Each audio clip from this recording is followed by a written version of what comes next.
They laughed at the soldier because he was in a wheelchair, but 10 seconds later, everyone standing there went completely silent.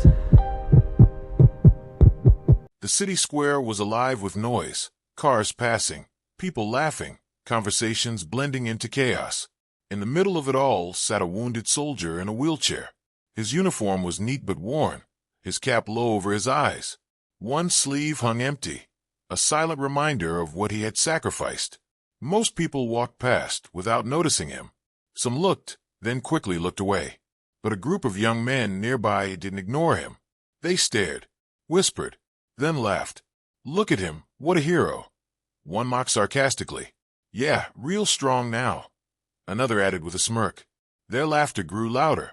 The soldier heard everything, but he didn't respond. He didn't argue. He didn't even look up.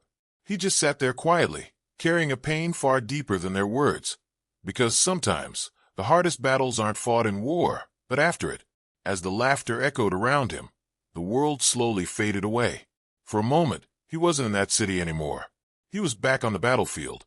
The sound of gunfire, the smell of smoke, the chaos of that day. He remembered the mission, the explosion, the moment everything went dark, the moment he lost his arm. But what stayed with him the most wasn't the injury. It was the silence that came after. Coming home should have felt like victory. Instead, it felt like being forgotten. No crowds, no respect, no understanding, just stares, pity, and moments like this. A tear rolled down his cheek, mixing with the dust on his face. He quickly wiped it away, not because he was weak, but because he had already lost enough. He wouldn't lose his dignity too. A few steps away, a little girl stood holding her mother's hand. She watched everything, the laughter, the silence, the man no one cared about. "Mom, why are they laughing at him?" she asked softly. Her mother avoided eye contact. "Don't look, sweetheart. Let's go." But the girl didn't move. Something felt wrong. She looked again at the soldier, not at his missing arm, not at his uniform, but at his face, at his pain. Slowly, she let go of her mother's hand and stepped forward. People noticed. The laughter softened, curiosity replaced it. Step by step, she walked toward him. The soldier felt someone near him and slowly looked up. And for the first time that day, someone wasn't judging him. Someone wasn't ignoring him. Someone was simply seeing him. The little girl stopped right in front of him. For a brief moment, the world seemed to pause. No noise, no laughter, just silence. Then, without saying a word, she raised her small hand to her forehead and gave him a salute. It wasn't perfect. It wasn't trained, but it was real. The soldier froze. His breathing slowed. His eyes filled with emotion he could no longer hide.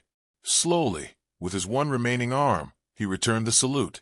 His hand trembled, but his respect stood strong. And in that moment, everything changed.